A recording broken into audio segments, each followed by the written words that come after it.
নমস্কার বন্ধুরা, শিউলি রান্নাঘরে আপনাদের সকলকে স্বাগত। আমি শিউলি আজ আবার একটি নতুন রেসিপি নিয়ে চলে এলাম। তো আজ আমি আম কাসুন্দি বানাবো। তো কাঁচা আম শেষ হওয়ার আগে কিন্তু এটা আপনারা বানিয়ে নিতে পারেন সারা বছরের জন্য। এখানে একটা বড় পাত্র নিয়েছি, আর এই বাটির এক বাটি থেকে একটু কম আমি কালো সর্ষে নিলাম, আর ওই বাটিরই হাফ বাটি থেকে একটু কম আমি সাদা সর্ষে নিলাম। দু রকম সর্ষে দিলে ভালো হয়, আপনারা চাইলে একরকম সর্ষে দিয়েও করতে পারেন। একটু জল দিয়ে আমি এটা কিছুক্ষণের জন্য ভিজিয়ে রেখে দেবো। ভিজিয়ে নিলে পেস্ট করতে ভালো হবে। তো এটা সব ভালোভাবে আমি জল দিয়ে ভিজিয়ে নিলাম। আর এটা খুব সহজ বানানো। এখানে একটা কাঁচা আম নিয়েছি, আর কাঁচা আম এখন শেষের দিকে প্রায়, তাই এটা আমি বানিয়ে রাখবো। আমের খোসা ছাড়িয়ে আমি ছোট ছোট টুকরো করে নিলাম। আর এদিকে দেখুন সর্ষেটাও ভিজে কত বড় বড় হয়ে গিয়েছে। আর সর্ষেটা ভিজিয়ে রাখলে যদি মাটি কিংবা কোনো কিছু থাকে সেগুলো গলে যায়। এবার আমি একটা মিক্সি জারের মধ্যে ভেজে নিয়ে সরষেটা দিয়ে নিচ্ছি। আর দু রকম সরষে মিক্স করলে কিন্তু স্বাদটা খুব সুন্দর হয়।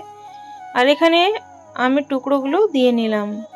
আরও কিছু উপকরণ দেব, দুটো কাঁচা লঙ্কা দিলাম, আর একটু পরিমাণ আদা আমি ছোট ছোট কুচি করে দিয়ে নিলাম।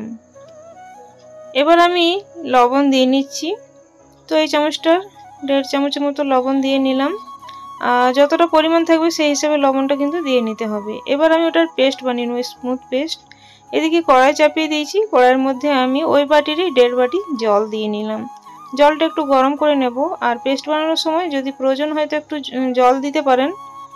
এখানে আমি এই জল গরম হওয়ার পর হাফ চামচ হলুদ গুঁড়ো দিয়ে নিলাম, আর এখানে 3 চামচ চিনি আমি দিয়ে ভালোভাবে মিশিয়ে নেব। আর জলটা খুব ভালোভাবে কিন্তু ফুটিয়ে নিতে হবে। কিছুক্ষণ আমি জলটা এভাবে ফুটিয়ে নেব। আর খুব সুন্দরভাবে ফুটে গিয়েছে, বা আর বেশি ফোটানোর প্রয়োজন নেই। এবার আমি পেস্টটা দিয়ে নিচ্ছি। সরষা আমের যে পেস্ট বানিয়ে রেখেছি তো সেটা পুরোটাই দিয়ে নেব। আর ওটাতে কিন্তু অনেকটা পরিমাণ কাসুন্দি তৈরি হবে, দেখুন আপনারা দেখে বুঝতে পারবেন। আর সরষাটা খুব সুন্দরভাবে দেখুন পেস্ট করে নিয়েছি। আর এটাতে দিয়ে ভালোভাবে কিন্তু মিশিয়ে নিতে হবে।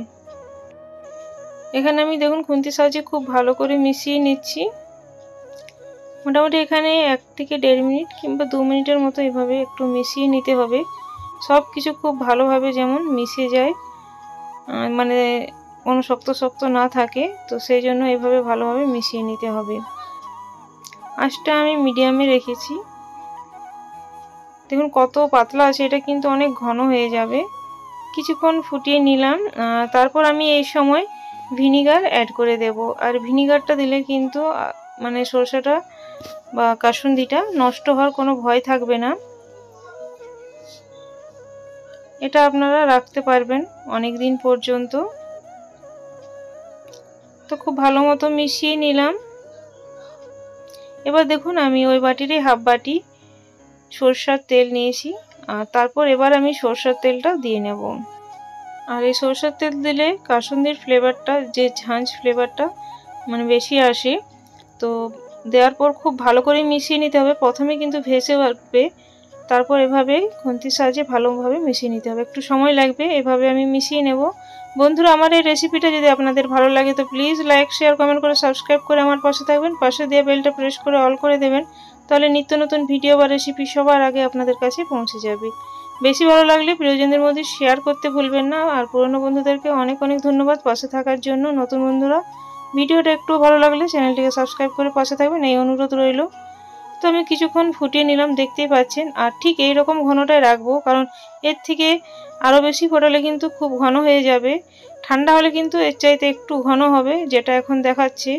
তো আমি গ্যাসটা এবার অফ করে কিছুক্ষণ ঠান্ডা করার পর আমি পরিবেশন করে দেখাচ্ছি। তো গ্যাস অফ করে দিলাম। দেখুন একটু ঠান্ডা হয়েছে, আমি হাতাতে দেখিয়ে দিচ্ছি। কাসুন্দি দোকানের কিন্তু এরকম স্ট্রাকচারটা এরকমই থাকে, এরকম ঘনত্বই। তো আমি একটা বাটির মধ্যে নিয়ে নিচ্ছি। আর এটা আপনারা কাচের জারের মধ্যে রেখে নেবেন, তবে অবশ্যই জারটা একটু মুছে নেবেন, জল সমেত যাতে না থাকে। তো আমি এটার মধ্যে নিয়ে নিলাম। আর পরে আর একটু ঠান্ডা হওয়ার পর কিন্তু আমি কাচের জারে রেখেছিলাম। আজ তাহলে আসছি বন্ধুরা, পরে একটি নতুন ভিডিও বা রেসিপি নিয়ে আপনাদের সাথে আবার দেখা হবে। ধন্যবাদ ধৈর্য ধরে আমার এই ভিডিওটা দেখার জন্য। Thanks for watching.